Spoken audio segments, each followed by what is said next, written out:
अस्सलाम वालेकुम नाज़रीन, प्रोग्राम खबर से खबर विद नातिया मिर्ज़ा में खुशामदीद। नाज़रीन, हालात बड़ी तेज़ी के साथ तब्दील हो रहे हैं। नवीद आई है कि इसाक डार खान साहब भी वापस आ रहे हैं और जल्दी वो पाकिस्तान आएंगे और एहतसाब अदालत से आज मुअत्तल किए गए हैं उनके जो वारंट गिरफ्तारी थे और ये कहा गया है कि अब जो आखिरी अदालत में पेश होंगे तो फिलहाल उनको गिरफ्तार ना किया जाए। क्या ये एक मैसेज है हुकूमत अपोजिशन के लिए, जो वो अपोजिशन जो बार बार कह रही है कि जी फौरी तौर पर आप इलेक्शन कराएं, लेकिन हालात क्या इलेक्शन की इजाज़त देते हैं? और अगर इलेक्शन नहीं होते वक्त पर, वक्त से मुराद जल्दी नहीं होते, जो वो वक्त जो कि पीटीआई डिमांड कर रही है, तो फिर उसका अगला लाएअमल क्या होगा? इन तमाम चीज़ों पे बात करेंगे। लेकिन आज इमरान खान साहब जो नैब केसेस माफ़ हो रहे हैं और अब इसके तहत नवाशी साहब भी अपनी सज़ा माफ़ करवाने की लाइन में लग गए हैं, उस पर इमरान खान साहब आज क्या कह रहे थे? छोटा सा क्लिप है, सुनते हैं। मुजरिमों की अशिया हुई है, चोरों की ईद हुई है, करप्शन के केसेस सारे आहिस्ता आहिस्ता माफ हो रहे हैं। आए इसलिए थे, ये चोर आए इसलिए थे, मुल्क का तबाह कर दिया, माशत तबाह कर दी, लेकिन इनके केसेस अब सारे छुट रहे हैं। अरबों रुपए की 1100 अरब रुपए के केसेस माफ करवा दिए। अभी कह रहे हैं नवाज शरीफ भी आ रहे हैं वापस, नवाज शरीफ का बड़ा अच्छा इस्तेमाल होगा इंशाल्लाह। इमरान साहब गुस्से में हैं। इमरान खान साहब केसेस भी भुगत रहे हैं, एहतजाजी जलसे जुलूस भी कर रहे हैं, मुजाहरे भी कर रहे हैं, लेकिन पीएमएलएन उन पर फिर भी लाडले का इल्जाम लगा रही है। वो उनसे कहती है कि आप हमें बताएं कि आप न्यूट्रल किसको कहते हैं, लेकिन खुद नहीं बताती कि वो उनको किसका लाडला कहते हैं। जावेद लतीफ साहब भी आज प्रेस कॉन्फ्रेंस कर रहे थे, क्या कहा वो भी सुनते हैं। आज भी तुम लाडले ना हो तो ये जमात ताश के पत्तों की तरह बिखर जाए। आज भी इनको तसल्ली दी जा रही है कि फिक्र ना करो, हाथ पे गया है। अगर आइन कानून से मावरा कोई सोच रखता है, कोई इसको सहूलतकारी का काम दे रहा है, जो कि हमारे इल्म में है चीजें, मगर कौम के रियासत के विसीतर मफाद में जो सियासत की कुर्बानी देने का मकसद था उसको पूरा करने की खातिर खामोश हैं। जी नाज़रीन, कौम और रियासत के वसी तर मफाद में, ये पता नहीं जुमला बचपन से बूढ़े हो गए, ये जुमला सुनते आ रहे हैं, ना कभी मफाद हुआ और ना किसी ने इसकी कोशिश की। जो पैनलिस्ट हैं उनसे आपको तारुफ करा दी थी। अमीर अब्बास साहब senior analyst political senior journalist हमारे साथ मौजूद है। राना एहसान अफजल साहब पीएमएलएन के सीनियर रहनुमा, अली नवाज अवान साहब पीटीआई के सीनियर रहनुमा। अस्सलाम वालेकुम, बहुत शुक्रिया आप सबका टाइम देने का। क्विक वो क्वेश्चन जो आज अपने प्रोग्राम में पूछने जा रही हूँ वो आपके सामने रख देती हूँ। प्रोग्राम का बाकायदा आगाज करेंगे। सवाल नंबर 1, इसाक डार की वापसी की नवीद मुल्क के नए वजीर खजाना बनने की खबरें क्या मईशत की सिमत दुरुस्त कर पाएंगे? सवाल नंबर 2, इसाक डार के बाद नवाज शरीफ की भी जल्द वापसी की इत्तलात क्या पैगाम है कि हुकूमत आईनी मुद्दत पूरी करेगी, कहीं नहीं जा रही? सवाल नंबर 3, इमरान खान का एहतजाज हकीकी आज़ादी से महंगाई के खिलाफ मुंतकिल, क्या हकीकी आज़ादी का बयानिया पुराना हो गया है? सवाल नंबर 4, हर बार शरीफ खानदान भारी भरकम मुकदमात से बच निकलने में कामयाब, मगर फिर भी लाडला का इल्जाम इमरान खान पर, हकीकत क्या है? आखिरी सवाल, सैलाब में डूबे पाकिस्तान में बज़ाहिर नए इंतखाबात मुश्किल, क्या पीटीआई पार्लियामेंट में वापस जाएगी? प्रोग्राम का बाकायदा आगाज करते हैं। बहुत बहुत शुक्रिया सबके टाइम का। अच्छा जी, हम अपोजिशन से शुरू करते हैं। तो अली नवाज अवान साहब, ये रिवायत कायम रखते हुए मैं आपकी तरफ आ जाती हूँ। वैसे अच्छा चले छोड़ें, इसाक डार साहब वापस आ रहे, मुल्क की मईशत संभालेंगे, कहा यह जा रहा है कि नए मुल्क की वजीर खजाना होंगे। आपको कुछ उम्मीद है उनका पिछला रिकॉर्ड देखते हुए, ट्रैक रिकॉर्ड देखते हुए, जहाँ पे उन्होंने $100 पे डॉलर मेंटेन किया हुआ था या थोड़ा सा आगे बढ़ाया था 105 106, दोबारा से वो कुछ बेहतरी कर सकते हैं मईशत के हवाले से? अच्छा, मैं थोड़ा सा पहले लाडले पे बोल देता हूँ। लाडला वो होता है जो सियासत में भी नहीं होता और सियासत में एंटर होता है तो मिनिस्टर बन जाता है, बल्दियात का। सियासत में भी नहीं होता, कोई इसको पता ही नहीं होता लोगों को नाम का, और 85 में वजीर आला बन जाता है, 88 में वजीर आला बन जाता है, 90 में वजीर आजम बन जाता है। पाकिस्तान की इस्टेब्लिशमेंट से टकराव होता है, कभी जनरल करामत के साथ, कभी किसी जनरल के साथ, और वो बदस्तूर उसके बाद 2/3 मेजोरिटी ले लेता है। उसके बाद लाडला वो होता है जिसको कू होता है और उसके बाद उसको एनआरओ दे दिया जाता है। लाडला वो होता है जो सुप्रीम कोर्ट के ऊपर हमला करता है और उसके ऊपर कोई तौहीन अदालत नहीं लगती और वो जजेस को भागना पड़ जाता है। उस वक्त चीफ जस्टिस सजाद अली शाह के खिलाफ वो बेंचेस बना देता है। ब्रीफ केस रत्ताड़ साहब मशहूर हैं उसके लिए, पर वो माशाल्लाह लाडले को कुछ नहीं होता। लाडले को 2008 में दोबारा एनआरओ दिया जाता है, 7 के अंदर वो दोबारा आता है, दोबारा इलेक्शन लड़ता है। फिर माशाल्लाह पंजाब की गवर्नमेंट मिलती है, पीपल्स पार्टी उनको सपोर्ट करती है, मखलूत हुकूमत बनती है, 5 साल निकालते हैं, फिर वजीर आजम बन जाते हैं। पनामा पाकिस्तान के अंदर नहीं पूरी दुनिया के अंदर आता है, उनके अंदर रिवील होती है जिनके बारे में कहा जाता है मेरी पाकिस्तान तो क्या इंग्लैंड में भी कोई जायदाद नहीं है, पूरी दुनिया पाकिस्तान पे थू थू करती है और उसके बावजूद उन पे केसेस होते हैं, वो फिर बाहर चले जाते हैं। लाडला तो वो होता है, वो इंग्लैंड बैठ के पाकिस्तान के नए आर्मी चीफ की तकर्री कर रहे होते हैं, लाडला तो वो होता है। लाडले की तो पाकिस्तान में अगर डेफिनेशन है वो बेनजीर भुट्टो पीपल्स पार्टी जानती है और उसके बाद तहरीक इंसाफ जानती है कि पाकिस्तान में लाडला होता कौन है और लाडला ट्रीट कैसे किया जाता है। उसके बाद अच्छा, तो चले मैं मैं उस बात को भी छोड़ देते हैं जब आपने लाडला वाली बात पहले कर दी है। नहीं फिर एनआरओ होता है, दूसरा एनआरओ दिया जाता है, दूसरा एनआरओ के तहत पाकिस्तान के अंदर रजीम चेंज होती है, पाकिस्तान के अंदर नैब कानून चेंज होते हैं, 1100 अरब रुपए का एनआरओ दिया जाता है। और आपने देखा आज ये एहतसाब अदालत के अंदर उन्होंने कहा 50 करोड़ से नीचे करप्शन नहीं होती है, तो इसलिए मुझे उसके तहत रिलीफ दे दिया जाए। उससे नीचे शायद मैंने करप्शन की हो तो वो आपके डोमेन के अंदर नहीं आती। तो ये तो है आपके सामने। और दूसरी तरफ आप देखें जो बात की है, इंग्लैंड के डॉक्टर्स ने जवाब दे दिया था इसहाकडार साहब को, कहता है आपकी तबीयत ठीक है। मैं जरा राना साहब से जवाब ले लूं, फिर मैं आपकी तरफ आऊंगी। तो मैं आती हूँ। आपने इतनी बड़ी लाडले की डेफिनेशन बता दी है तो उनकी और मैं बड़ी मजेदार बात करने लगा दी, आपको पसंद आएगी। तो मैं ये कह रहा हूँ पाकिस्तान के जो डॉक्टर्स हैं, जो पाकिस्तान के डॉक्टर्स जो मीशत के भी पाकिस्तान के डॉक्टर हैं, पाकिस्तान की हेल्थ के भी डॉक्टर हैं, पाकिस्तान के हर इदारे के भी डॉक्टर हैं, उन्होंने इसहाकडार को क्लियरेंस दे दी है कि आए हम पाकिस्तान में आपका इलाज करते हैं और पाकिस्तान में आपको रिलीफ मिलेगा, तो आप आ जाए। तो पाकिस्तान के डॉक्टर्स की एडवाइस लेके पाकिस्तान आ रहे हैं। अच्छा, आप उनकी बीमारी के हवाले से बता रहे हैं क्योंकि ठीक है। राना एहसान साहब जरा आप भी बताइएगा, यानी अली नवाज अवान साहब ने जो इतनी बड़ी डेफिनेशन बयान की है उसके मुताबिक तो ये तय हुआ कि लाडला इमरान खान नहीं है, लाडला नवाज शरीफ साहब है। अब अगर इन्होंने तो बहुत लंबी फहरिस्त दे दी, कुछ फहरिस्त आप भी बता देंगे अगर आप चाहेंगे तो, जिस बिना पे आप लाडला इमरान खान को कहते हैं। अली अवान साहब ने ये बताया है कि नवाज शरीफ जो है वो पाकिस्तान की जो पॉलिटिक्स है उसकी हकीकत थे, कल भी थे और आज भी हैं और आगे आने वाले दिनों में भी रहेंगे। उन्होंने अपने स्टाइल में बताई, लेकिन जो उसकी बॉटम लाइन जो मैंने ली है वो यही ली है। देखिए, इमरान खान को लाडला जो है वो क्यों कहा जा रहा है, वो इसलिए कहा जा रहा है कि आप जो है जब जजेस को आप थ्रेटन करते हैं और आप फिर कहते हैं हमने माफी मांगी भी है और नहीं भी मांगी, और उसके बावजूद आपको जो है वो रिलीफ दे दी जाती है, जिस तरह की रिलीफ ना तलाल को मिली, ना दानिया अजीज को मिली, ना जो है वो हाशमी साहब को मिली, तो जरूर इधर सवाल उठता है। जब आपके जो केसेस हैं वो इतने अरसे के लिए, जिस तरह फॉरेन फंडिंग का केस था, डिले के ऊपर रहता है, तो फिर जरूर सवाल उठता है कि जो है किसको जो है वो लाडला कहना चाहिए और किसको नहीं कहना चाहिए। इसी तरीके से जब एक वजीर आजम फारिग हो जाता है अपने बेटे की कंपनी से ना तनख्वाह देने के लिए और दूसरी तरफ आपको जो है वो तोशा खाना की इनकम हो, आप उसको मिसडिक्लेयर करते हैं और जो है वो चीजें पेंडिंग हैं, आप फॉरेन फंडिंग के कानून की धज्जियां उड़ा देते हैं, दर्जनों अकाउंट को आप मिसडिक्लेयर करते हैं, जाली एफिडेविट साइन करते हैं, तो जरूर, और आप फिर धड़ल्ले से फिरते भी रहते हैं। उसके साथ साथ आप 650 केनाल फरागोगी के नाम पे, आप अपनी एहलिया के नाम पे, अपने नाम पे 250 मिलियन की मनी लॉन्ड्रिंग एडजस्ट कराने के लिए आप कर देते हैं और फिर आप क्लेम करते हैं कि जी हम तो बड़े शफाफ हैं, और इसी तरीके से आप अदारों की धज्जियां उड़ा देते हैं और आप कहते हैं जी और लेकिन राना साहब ये जो आखिर में आपने इल्जाम लगाया, आपकी हुकूमत है, केसेस बनाएं, इन्वेस्टिगेशन कराएं, बन रहे हैं, केसेस बनाएं, अंदर बन रहे हैं, अभी तक बन रहे हैं।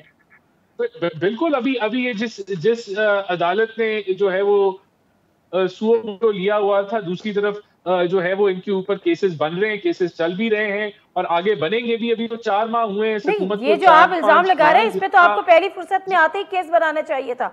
चले मैं जरा आगे बढ़ती हूँ। अमीर अब्बास साहब, एक डेफिनेशन अली नवाज अवान साहब ने बताई लाडला की। राना साहब वापस आती हूँ। एक डेफिनेशन बयान की राना अफजल साहब ने।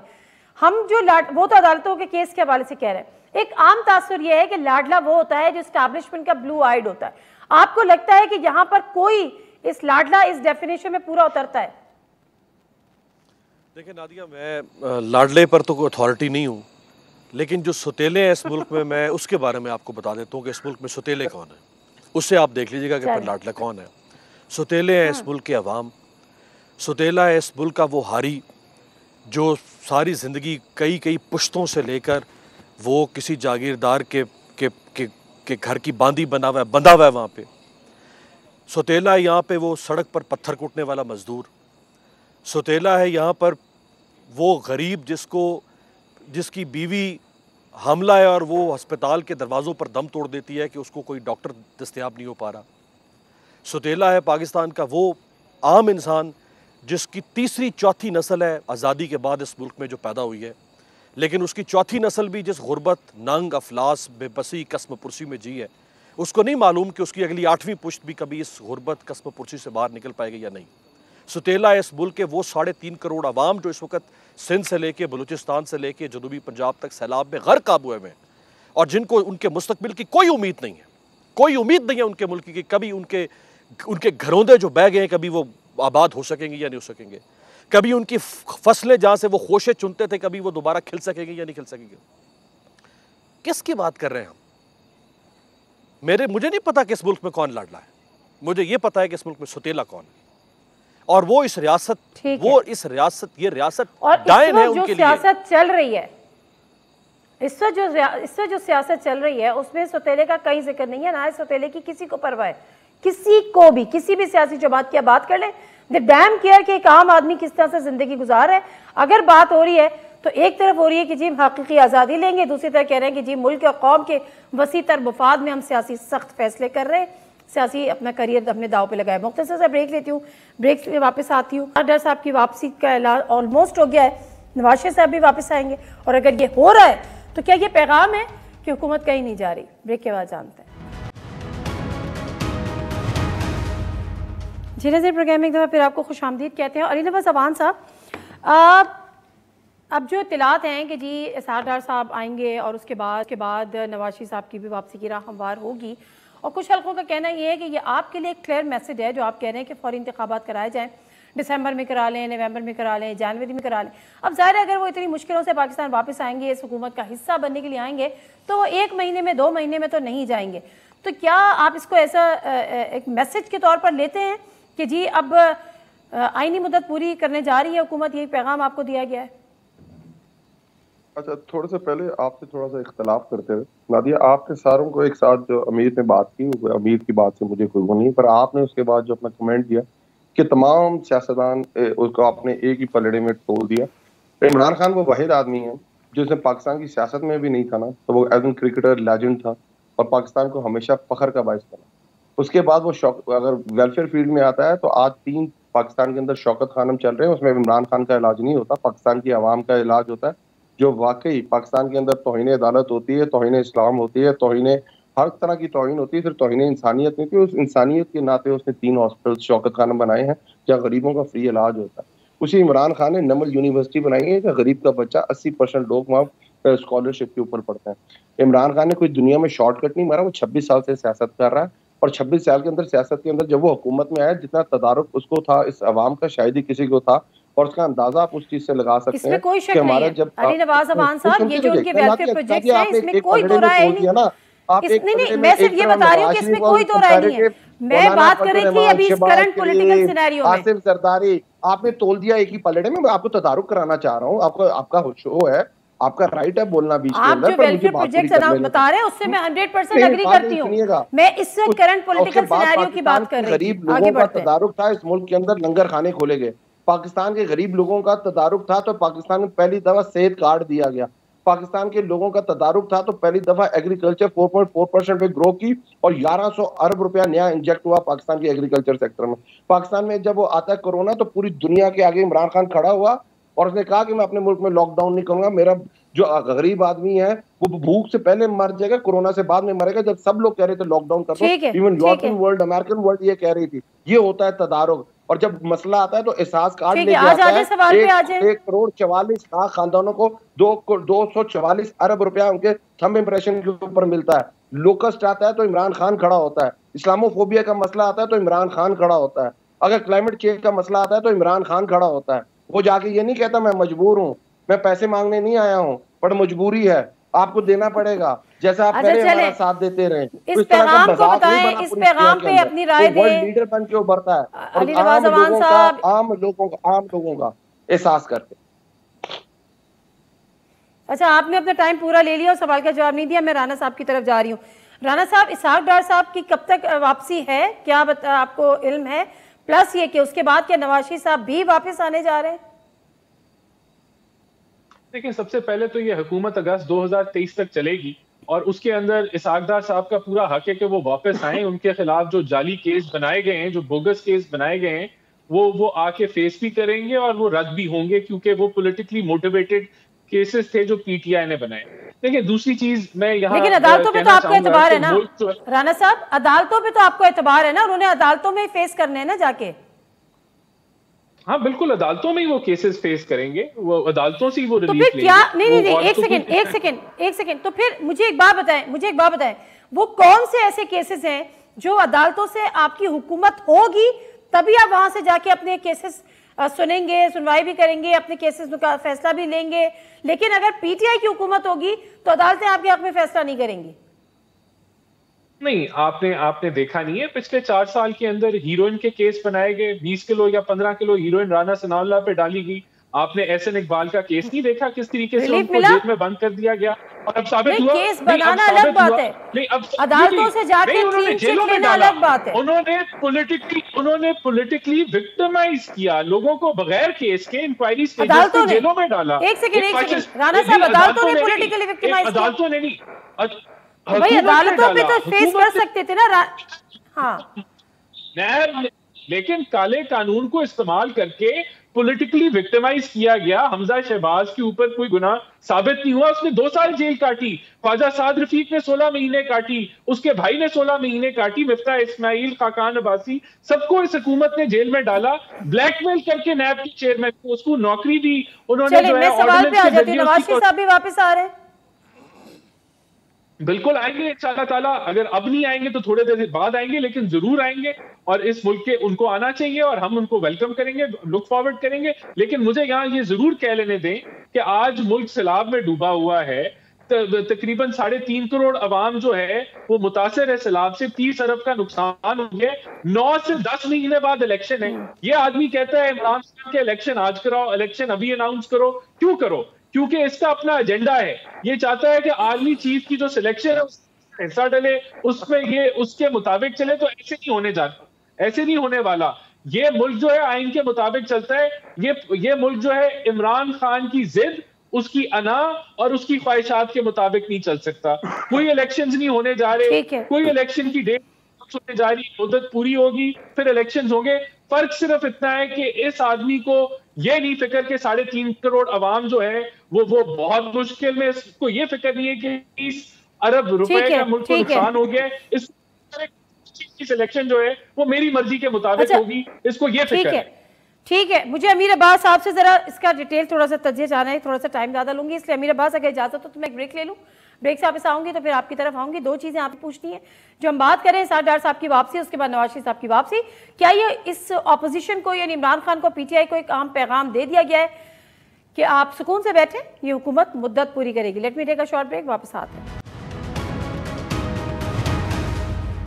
जी नाज़रीन, प्रोग्राम में एक दफ़ा फिर आपको खुशामदीद कहते हैं। अच्छा मीरा बात, अब ये तो इसहाक डार के हवाले से वो कह रहे हैं कि जी हमारी हुकूमत है, पहले आ जाना चाहिए था, लेकिन अगर अदालतों का ही सामना करना है और अदालतों पर एतमाद भी है तो ये तो किसी दौर में भी हो सकता है, हुकूमत हो या हुकूमत ना हो। प्लस जो मैं सवाल छोड़ के गई थी कि इसहाक डार की वापसी, फिर उम्मीद है कि नवाज शरीफ साहब भी वापस आएंगे, ये एक मैसेज है पीटीआई के लिए कि जी इलेक्शन अपने टाइम पर होंगे, जल्दी ना मचाओ? देखिए, सबसे पहले तो जो ये सवाल है आपके कि इसहाक डार साहब पहले भी तो आ सकते थे, वो पहले क्यों आते? उनको आने के लिए एक लेवल प्लेइंग फील्ड चाहिए थी और वो लेवल प्लेइंग फील्ड इन्होंने नैब के कानून को बुलडोज करके बना दी। 100 हाई प्रोफाइल केसेस में नादिया 700 बिलियन रुपीस, 700 अरब रुपए जिन 100 हाई प्रोफाइल केसेस में इन्वॉल्व हैं, वो अब आप किसी बड़े से बड़े गोरकन को भी लेकर आएंगे, वो उन 700 अरब रुपए की कब्र भी खोदने की कोशिश करेगा तो आपको ढांचा भी नहीं मिलेगा कभी उसमें से। हमेशा हमेशा के लिए इन्होंने उसका चैप्टर क्लोज कर दिया। जो 50 रेफरेंसेस आपके अकाउंटेबिलिटी कोर्ट्स ने उठा के मारे हैं नैब के मुंह के ऊपर के ले जाओ इनको जहां पे फेंकना है, नहीं हमारे किसी काम के। इस दिन का इंतजार हो रहा था, इसलिए इनको 3.5 साल से इनके पेट में मरूर उठ रहे थे कि जमहूरियत और इलेक्शन और फलाना ढिमकाना। यह था वो एंड ऑब्जेक्टिव जो इन्होंने अचीव करना था। कोई एक चीज है 5.5 महीने में, राणा साहब हमारे साथ बैठे में, कोई एक चीज है जो इस हुकूमत के जो ये हुकूमत सीने पर हाथ मार के कहे कि हाँ ये हमने ऐसा काम किया है जो आज तक कोई माइकल लाल इस मुल्क में नहीं कर सका। रोज कोई ना कोई 72 की काबीना इन्होंने बना ली है, वजीर ज्यादा रख ली है और वजारतें थोड़ी हैं इनके पास। कोई ऐसी चीज नहीं है सिवाय इसके कि इन्होंने आते साथ इस मुल्क में अदालतों से इंसाफ मिल रहा है, उस इंसाफ के लिए तो उन्होंने कानून साजी नहीं की। सरकारी इदारों से इंसाफ मिल रहा है, उन इदारों को ठीक करने के लिए तो कानून साजी नहीं हुई। जैसे हुकूमत बनी अभी हलक से हुकूमत उतरी नहीं। अभी वजीर आजम का जो हल्फ जो उन्होंने लिया वो हल्फ खुश्क नहीं हुआ। इन्होंने आते साथ पहले कहा कि इससे पहले हुकूमत जाए सबसे पहले आके नैब की हड्डी पसली तोड़ो, ये जिंदा ना बचे किसी तरह से, ये रह गया तो फिर हम पकड़े जाएंगे। मैं नहीं कह रहा कि ये करप्शन इन्होंने की होगी, मैं नहीं कह रहा कि इन्होंने ये सारे 700 अरब इन्होंने लूटे होंगे, लेकिन एक तरीका क्लीन चिट तो अदालत ने देनी थी, फैसले तो अदालतों ने करने थे। जाहिर सी बात है कि आप नैब तरमीम के बाद अदालतों का रुख करते हैं तो फिर तो डेफिनेटली आप बताते हैं कि जी हमने तो पहले ही एक पर्सन स्पेसिफिक लेजिस्लेशन हुई है, पर्सन स्पेसिफिक, यानी उन्होंने देखा कि नादिया मिर्जा किस केस में फंसती हैं, किस नुक्ते पर फंसती हैं, वो नुक्ता उठा के डाल दिया अमेंडमेंट 2022 में। अमीर अब्बास कहां फंसता है, किस नुक्ते पर फंसता है, वो नुक्ता उठा के डाल दिया पर्सन स्पेसिफिक। मैं डिसएग्री करता हूं, मैं डिसएग्री यार कुछ आप कैसे डिसएग्री करेंगे राणा साहब, लेकिन अगर आप डिसएग्री करना चाहें तो आप अपनी टर्न पे जरूर कर लीजिएगा। मैं दो एग्जांपल्स ला दिया, सॉरी दो आपकी इजाजत से और अली भाई और राणा साहब की 2 एग्जांपल्स। पर्सन स्पेसिफिक लेजिस्लेशन कैसी हुई है, नैब में इन्होंने डाल दिया कि आप 50 करोड़ रुपए तक की करप्शन का केस नैब में नहीं जाएगा। यह केस क्यों डाला, क्योंकि रमजान शुगर मिल में शहबाज शरीफ और हमजा शहबाज का केस 21 करोड़ रुपए का है, वो 50 करोड़ में कवर कर दिया। मरियम बीबी किस केस में फंसती हैं कि जो ओवरसीज से डॉक्यूमेंट्स आए, पाकिस्तान से बाहर से अगर कोई डॉक्यूमेंटल एविडेंस आएगा वो उस पर फंसती, जो कतरी खत आया था वो डाल दिया कि आज के बाद बाहर से कोई एविडेंस आएगा वो एडमिसिबल नहीं होगा। कितनी मिसालें। पहले डेफिनेशन थी पब्लिक एट लार्ज की डेफिनेशन पहले जो थी वो सुप्रीम कोर्ट ने की थी अपने फैसले के रूप में कि अगर किसी केस में 25 लोग मुतासर है, 25 लोग, तो उसकी डेफिनेशन होगी पब्लिक एट लार्ज। इन्होंने इसमें डेफिनेशन तब्दील कर दी कि जिसमें 100 लोग मुतासर होंगे वो पब्लिक एट लार्ज है।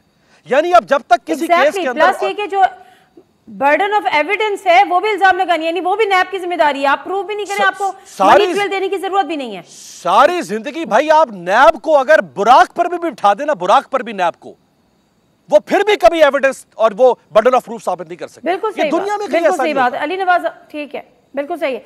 अली नवाज अवान साहब इस पे अपना इनपुट देना चाहे तो जरूर दीजिएगा, लेकिन अगेन वही सवाल कि क्या ये आपके लिए एक पैगाम है कि जी नवाशी साहब की वापसी और इसार साहब की वापसी कि हुकूमत अपनी आईनी मुद्दत पूरी करेगी, प्लस जो सैलाब ज़दगान के हवाले से हो रही है बात कि इस वक्त तो नए इंतखाबात प्रैक्टिकली पॉसिबल ही ना हो, तो कोई इरादा है, कहीं ये सोच विचार है, पाई जा रही है कि जी पार्लियामेंट में वापस चले जाना चाहिए? देखिए बड़ी क्लैरिटी है हमारे पास, हमारा बड़ा वन पॉइंट एजेंडा है और एक ही हमारी सिफारिशात कह ले, उसको गुजारिशात कह ले, उसको हमारा मुतालबा कह ले कि वो इलेक्शन दे। आप हमें कहें कि आपके हम इसके साथ हर चीज़ को टाई कर देते हैं। आप कहते हैं कि हम इलेक्शन डेट देते हैं और आप कहते हैं कि आपको असेंबलीज वापस आना पड़ेगा, हम आने को तैयार है। आप कहते हैं कि आपने केपी और जीबी की और आज़ाद कश्मीर की और पंजाब की गवर्नमेंट तोड़नी, हम तैयार हैं। आप ये कहते हैं कि आपने सेनेट से अगर रिजाइन करना है लेट्स सपोज, और हम इलेक्शन डेट देने को तैयार हैं, हम उसके लिए भी तैयार हैं। हम इसके लिए भी तैयार हैं कि हमें लॉन्ग मार्च करनी पड़े, हम इसके लिए भी तैयार हैं हमें लॉकडाउन करना पड़े, हम इसके लिए भी तैयार हैं कि हमें शायद इस्लामाबाद के अलावा कहीं रुख करना पड़े। हम हर चीज़ के लिए तैयार हैं क्योंकि पाकिस्तान मुतहम्मिल नहीं हो सकता। जिस तरह 4.5 महीने में ये पर्सन स्पेसिफिक, जिस तरह अमीर बात कर रहे थे, और जिस तरह अपनी जो पीडीएम की 11 जमातों ने अपने स्टेक के लिए जो पाकिस्तान के साथ किया है, ना सिर्फ के साथ नैब के अंदर अमेंडमेंट किए हैं, ओवरसीज पाकिस्तानी का वोटिंग राइट खत्म कर दिया है। क्यों? कि वो समझते हैं बाहर जो पाकिस्तानी रहते हैं वो बाकी पीडीएम को वोट नहीं देंगे। इलेक्ट्रॉनिक वोटिंग मशीन के पाकिस्तान के अंदर निज़ाम इतना बेहतर हो जाए कि कोई पार्टी उठ के ये ना कह सके कि इलेक्शन रिग हुआ है, वो उन्होंने खत्म कर दी। FIA के अंदर प्रोसिक्यूटर्स चेंज कर दिए। अब इन्होंने जो कुछ के एक मुफादे आमा की लेजिस्लेशन बता दें जो इन 4.5 महीने के अंदर हुई है, 5 महीने के अंदर हुई, एक लेजिस्लेशन बता दें, कोई भी नहीं हुई। जो जिसके लिए आए थे आए। आपने जो बात की कि हमें मैसेज दिया जा रहा है, हमें तो मैसेज 10 अप्रैल को दे दिया गया था और वो यही समझ के दिया गया था ये बड़े अनपॉपुलर है, पाकिस्तान की अवाम के साथ नहीं खड़ी होगी, कोई हकीकी आज़ादी नहीं होती, गुलामी होती है और हम गुलाम थे और गुलाम ही रहेंगे। पर पाकिस्तान की अवाम ने 10 अप्रैल को बाहर निकल के साबित कर दिया था कि हम आपकी इस मैसेज को ऑन नहीं करते हैं। अब मैसेज उनके लिए आप अच्छा अली नवाज अवान साहब, एक सैपली क्वेश्चन आपने कहा कि ये हमें इलेक्शन की डेट दें, हम पार्लियामेंट में आने को भी तैयार हैं, हम पंजाब और KP असेंबली तोड़ने को भी तैयार हैं, हम तमाम उन चीज़ों पे तैयार हैं, लेकिन आप अगर ये आपको डेट दे भी देते हैं, आप किसी की गारंटी तलब करेंगे या आंखें बंद करके इन पर एतबार करेंगे? पाकिस्तानी डॉक्टर्स का कोई पिछली रिप्यूट अच्छी तो नहीं है गारंटीज की, बट हमारे पास कोई हल भी नहीं है। पाकिस्तान का एक इदारा है सुप्रीम कोर्ट, वो आ सकता है। देखें ना पाकिस्तान के अंदर जिस तरह बाई इलेक्शन हुआ है और उससे पहले जिस तरह हमजा शहबाज शरीफ को कहा गया कि सो कॉल्ड वजीर आला होंगे, ऑनररी वजीर आला होंगे, कोई भी किसी तरह का भी चीज हो सकती है। एक बंद आपने इलेक्शन डेट अनाउंस कर दी, हम इस चीज पे इत्तेफाक करें। अच्छा, लेकिन आपको किसी की गारंटी दरकार होगी? गारंटीज कहाँ चलती हैं? आगे बढ़ते हैं। फिर आप कैसे इन पे एतबार करने को तैयार हैं? यही तो मेरा सवाल है। एक मायदा हुआ था, आसिफ अली ज़रदारी साहब ने कहा था मायदे तो तोड़ने के लिए होते हैं, बार-बार पूछ रही हैं ना, तो नहीं होते ना। मैं आपको समझा देता हूँ ना, मैं आपको सिर्फ एक बात बता देता हूँ, सिंपल सी बात है। आप इलेक्शन डेट अनाउंस करें, जैसी इलेक्शन डेट अनाउंस होगी बात खत्म हो जाएगी। आपको किसी की गारंटी की जरूरत ही नहीं है ना। इलेक्शन कमीशन डेट अनाउंस कर देगा कि इस तारीख को 3 महीने बाद, 4 महीने बाद, 2 महीने बाद ये इलेक्शन डेट है। आप अपना प्रोसेस शुरू करें, वो शेड्यूल आ जाता है। जब शेड्यूल आ जाता है तो निजाम खत्म हो जाता है। ठीक है, फिर इंटरिम गवर्नमेंट आ जाएगी, राणा साहब इस पे हुकूमत तैयार होगी, क्योंकि इवेंचुअली मुल्क को इस इंस्टेबिलिटी से, इस अनसर्टेनिटी से निकालना तो है, और अगर इनको आपको इंगेज करना है मुज़ाकरात में, डायलॉग्स में, टॉक्स में, तो ये इनिशिएटिव भी गवर्नमेंट ने ही लेना है। ये तमाम चीज़ें गवर्नमेंट की जिम्मेदारी है कि मुल्क को इकोनॉमिक इंस्टेबिलिटी, पॉलिटिकल इंस्टेबिलिटी से बाहर निकाले। ये जो अनसर्टेनिटी की कैफियत में अवाम रह रही है, डॉलर का कुछ पता नहीं होता, पेट्रोल इंटरनेशनली कम होती है, आप बढ़ा देते हैं, फिर आप कहते हैं दिवालिया से बचा दिया। आपको दिवालिया से बचाने का इतना मुल्क को शौक है, लेकिन 72 रुकनी आप काबीना बना देते हैं। तो ये एक जो कॉन्ट्रडिक्शन है, इसको किस तरह से आप जस्टिफाई करेंगे? लेकिन सबसे पहले मैं जो नैब के बारे में बात हो रही थी उस पर कमेंट करना चाहूंगा। आप नैब की 20 साल परफॉर्मेंस निकाल लें, आप वो जजमेंट्स निकाल लें जिसके अंदर सुप्रीम कोर्ट और हाई कोर्ट के जजेस ने क्या कहा है।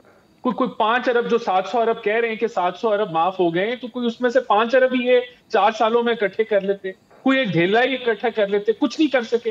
पॉलिटिकल विक्टिमाइजेशन लिखा गया है इन कोर्ट्स के ऑर्डर के अंदर, political engineering, human rights violation. इसके अलावा नैब ने कोई काम नहीं किया और कोई स्पेसिफिक जो है वो अमेंडमेंट्स नहीं की। नहीं, पर्सनल स्पेसिफिक तो ना करते ना आप ये अमेंडमेंट्स। आपको बता रहा हूं, जो ये केसेस जो इसमें नहीं है वो एंटी करप्शन पकड़े, FBR पकड़े, किसी ने नहीं रोका। लेकिन ये कहना कि इस काले कानून को इस्तेमाल करी जाए, पिछली हुकूमत ने क्या तमाशा लगाया था, कोई उसको देखे तो सही। नहीं, उनके तमाशे छोड़ दे राणा साहब। अमीर अब्बास साहब ने सवाल उठाया, वो डिटेल्स मेरे पास भी हैं। एक सेकंड ना, पिछली हुकूमत के कारनामे छोड़ दे, अपनी हुकूमत के कारनामे गिनना शुरू करें। एक सेकंड राणा साहब, एक सेकंड। आप नैब की तरमीम की बात कर रहे हैं ना कि जी इन्होंने कुछ नहीं किया, नैब बेकार था, या तो आप नैब को आप बंद कर देते। लेकिन आप जब मुझे से बताएं कि वो कानून जिसके तहत सेक्शन 21G बैरून मुल्क के सबूत काबिल कबूल नहीं होंगे, मुलजिम पर असासों की मनी ट्रेल देने की जिम्मेदारी अब खत्म हो जाएगी, असासों की तारीख बदल दी है। ये जो मरीम नवाज का कैबिनेट रिफॉर्म का केस था, इससे वो खत्म हो जाता है। नवाज शरीफ साहब की आमदनी से जायद असासा जात पर असर, कैलबरी फॉन्ड जैसा केस जिसमें वो उस एविडेंस के अंदर इस कानून से और किसको फायदा पहुंचा है, मुझे बता दें जरा। देखिए देखें ये जो सारी जो बंदा बाहर से बुलाया गया था कैलगरी फाउंड के लिए, वो तो एक्सपर्ट ही नहीं था। उसकी गवाही आपने लेके एक जो एजेंडे को आपने पूरा किया और खत्म कर दिया। इसलिए आपने ये कानून ही खत्म कर दिया। एक बंदे के चक्कर में अगर एक इनकॉम्पिटेंट बंदा आ गया था तो आपने कानून खत्म कर दिया। Not at all. नैब को पहले दिन से एक पॉलिटिकल विक्टिमाइजेशन के लिए इस्तेमाल किया गया और इसका कोई मकसद नहीं था। इसको सिर्फ इसलिए इस्तेमाल किया गया, उसको ट्रांसपेरेंट किया गया है, उसके अंदर जो है बेहतरी लाई गई है और 80% से ज्यादा जो अमेंडमेंट्स थी वो वही है जो पीटीआई खुद करना चाह रही थी। मैं समझता हूं कि एक काला जो फेज इस वो जो बेहतरी लाई गई है ना राणा साहब, जो बेहतरी लाई गई है उसमें जो मुस्तफीद होने वाले हैं उनके नाम भी मेरे सामने है। शहबाज शरीफ साहब, हमजा शहबाज, राजा परवेज अशरफ, यूसुफ रजा गिलानी, जब आप ब्लैकमेल सलीम मानवीवाला, मेहताब अब्बासी, रुबीना खालिद। चले ब्रेक लेने दें, ब्रेक से वापस आती हूँ, ब्रेक से उस पर मजीद बात करेंगे। और इसके साथ साथ मुझे बात करनी है ये जो हकीकी आज़ादी की तहरीक थी, अब ये महंगाई मुकाओ मार्च में तब्दील होती नजर आ रही। क्या हकीकी आज़ादी का बयानिया पुराना हो रहा है? ब्रेक लेते हैं, वापस आते हैं। जी नाज़रीन, प्रोग्राम में एक दफ़ा फिर आपको खुशामदीद कहते हैं। अच्छा अमीर अब्बास साहब, ज़रा आपकी तरफ पहले आती हूँ, मुझे ये बताएं कि हकीकी आज़ादी की एक तहरीक चल रही थी, अब उन्होंने कहा है कि ये महंगाई के ख़िलाफ़ ये जो एहतजाज होगा। तो मैं सिर्फ ये जानना चाह रही थी कि अगर हुकूमत आज, ये तो मैं इनसे पूछ लूँगी, लेकिन आपको क्या लगता है कि जो हकीकी आज़ादी का बयानिया था वो कमज़ोर पड़ रहा है, पुराना होता जा रहा है, एक नए बयानिए की ज़रूरत थी, या वाकई ये भी महंगाई मार्च है, उस तरह नहीं है महंगाई मुकाओ मार्च जो PMLN और PP ने किया?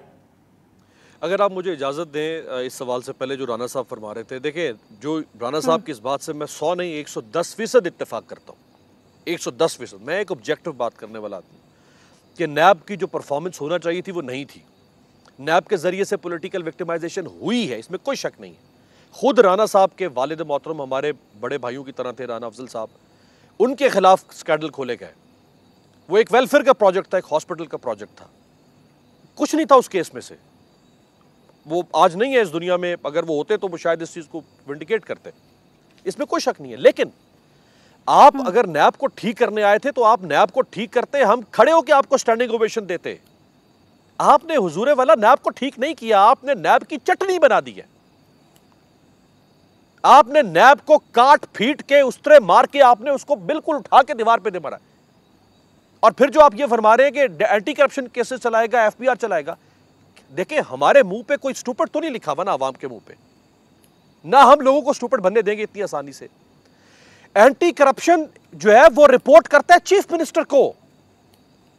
DG एंटी करप्शन का बॉस होता है चीफ मिनिस्टर। FBR रिपोर्ट करता है फेडरल गवर्नमेंट को। FIA रिपोर्ट करता है प्राइम मिनिस्टर को। DG FIA का बॉस होता है प्राइम मिनिस्टर, उसको प्राइम मिनिस्टर लगाता है। DG एंटी करप्शन को चीफ मिनिस्टर लगाता है। नैब एक इंडिपेंडेंट इदारा था, उसका चेयरमैन जो होता है उसके पास उसको हटाने के वो इख्तियारात है जो वो तरीकाकार है जो सुप्रीम कोर्ट के जज का है। उसको लगाने का एक तरीकाकार है कि प्राइम मिनिस्टर, चीफ और ऑपोजिशन लीडर, वो 3-3 नाम देंगे, एक कंसेंसस के साथ लगाया जाएगा, फिर वो किसी को रिपोर्ट नहीं करता।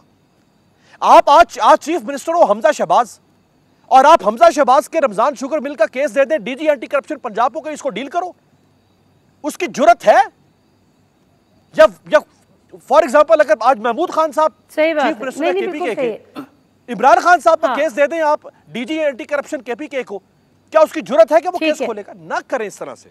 बिल्कुल ठीक है, बिल्कुल ठीक है। मैं थोड़ा सा आगे बढ़ती हूँ, सॉरी टाइम मेरे पास थोड़ा सा कम है, तो मैं जरा चाह रही हूँ कि इस पे अली नवाज अवान से उनका इस पे मौक़िफ़ ले लूँ। अली नवाज अवान साहब, ये आपने हकीकी आज़ादी मार्च को तब्दील कर दिया है महंगाई मुखालिफ मार्च, या महंगाई के खिलाफ जो मार्च है? और अगर आज इंतखाबात अनाउंस हो जाते हैं तो फिर there be no march against inflation? नहीं, देखिए जो अभी इस वक्त हालात है पाकिस्तान के अंदर, जो महंगाई पाकिस्तान की 70 साल तारीख में सबसे ज्यादा अराउंड 48% पे गई है सेंसिटिव प्राइस इंडेक्स है। और पाकिस्तान के अंदर जो चीजें वादा करके आए थे कि जैसे बिजली का यूनिट ये 16 से 12 रुपए कर देंगे, जैसे वो रोटी की इन्होंने जो आटे की कीमत है वो 55 रुपए से कम करके 40 रुपए पे कर देंगे, जो आज 125 रुपए किलो आटा मिल रहा है, और जिस तरह पेट्रोल की प्राइसेस ये कम करेंगे, पर ये तो जो वादे करके आए थे और जो आज तक पाकिस्तान की मीशत का हाल है, आज जो एयर टू एयर कंपैरिजन आया है लार्ज स्केल मैन्युफैक्चरिंग में 16.5% डिक्लाइन के ऊपर शो कर रही है। पाकिस्तान की सैलाब की वजह से पूरा एग्रीकल्चर तबाह किया रह गया और इनके पास कोई प्लानिंग नहीं है। और जो पाकिस्तान का जो आम बंदा है, बिजली की बिलों को देखें, गैस के बिलों को देखें, अपनी यूटिलिटी की जो चीज़ें आप इस्तेमाल करते हैं उसके अंदर जो औसत महंगाई हुई है उसको अगर आप देखें तो आम बंदा तो बहुत ज़्यादा तंग आया हुआ है। तो उसको एक रिप्रेजेंटेशन चाहिए, उसने अपना एहतजाज रजिस्टर और ऑपोजिशन की पार्टी ये करती हैं। हमारा बयानिया हकीकी आज़ादी का है और हम उसके ऊपर खड़े हैं। अब जैसे बीच में सैलाब आया है तो इमरान खान साहब ने 3 टेलीथॉन्स किए हैं कि हम ये कहें कि हकीकी आज़ादी पीछे चली गई और हमें टेलीफोन नहीं करने चाहिए क्योंकि सैलाब आया है। पाकिस्तान के लोगों के साथ हम खड़े हैं, बच्चे वो महंगाई होगी हम एहतजाज करेंगे, सैलाब आया तो टेलीफोन। ठीक है, मेरे पास टाइम थोड़ा सा कम है। जरा राना साहब मुझे एक बात बताएं, ये जो महंगाई का फिगर आ रहा है, इन्फ्लेशन रेट आ रहा है, ये 47-48% को टच कर रहा है, do you agree with this statistics? जी दुरुस्त है। महंगाई जो है वो वाकई हिस्टोरिक महंगाई दुरुस्त है। अब मुझे बताएं ये 72 मेंबर्स कैबिनेट जस्टिफाइड है इस महंगाई के दौर में, जब एक गरीब आवाम को आप रुला रहे हैं कि जी मुल्क दिवालिया होने से हम बचा रहे हैं और भारी भरकम तनख्वाहें देखिए, आप भारी भरकम काबीना का वॉल्यूम बढ़ा रहे हैं। Is this justified sir? देखिए उसको जस्टिफाई करना बड़ा मुश्किल है। जहां एक कोalition हुकूमत हो वहां बहुत सारी ये जो मेंबर्स कैबिनेट के बने ऑनररी बने, लेकिन फिर भी ये बेहतर होता कि इसकी अगर तादाद जो है वो कम होती। देखिए इसको मैं जस्टिफाई नहीं करूंगा, लेकिन अगर आप मुझे मौका दें, अवाम आपकी इस जस्टिफिकेशन को बाय करेंगे सर? क्या आप अवाम से कह रहे हैं कि 2 रोटी के बजाय 1 रोटी खा लें, आप हमारा साथ दें, अपना लाइफ स्टाइल चेंज करें और आप कहें कि जी कोलिशन गवर्नमेंट है इसलिए हमने 72 रुकनी काबीना उठा के रख ली है? जहर खाने के भी पैसे नहीं है। जहर खाने के भी मैं पैसे आपको बताता हूँ। देखिए नादिया, मैं I am the coordinator to prime minister for commerce and industry. मैं ऑनररी बेसिस पे हूँ, मैं कोई सैलरी नहीं ड्रॉ कर रहा, मैं कोई प्रिविलेजेस नहीं ड्रॉ कर रहा। मैं 12 घंटे काम करता हूँ, सुबह 9 बजे से लेकर रात 9 बजे तक। और नहीं तो फिर आप रिलीज करें उनके सबके नाम के इस 72 रुकनी काबीना में से कौन कौन सैलरी नहीं ले रहा, कौन कौन वॉलंटियरली वर्क कर रहा है। बिल्कुल यहाँ पर फर्ज है कि आप ठीक है, आप मिले वजीर आजम से और मीडिया को और अवाम को बताएं कि कौन कौन वॉलंटियरली वर्क कर रहा है, किस किस को सैलरी जा रही है। बिल्कुल देखें, लेकिन मैं यही करता हूँ कि यहाँ हमें जी ऑस्टेरिटी जो है वो होनी चाहिए। Thank you very much Rana साहब, मैंने आपकी मुश्किल आसान कर दी, वक्त ने आपकी मुश्किल आसान कर दी। बहुत शुक्रिया अमीर अब्बास साहब, अली नवाज अवान साहब, राना साहब। नादिम से कोई इजाजत।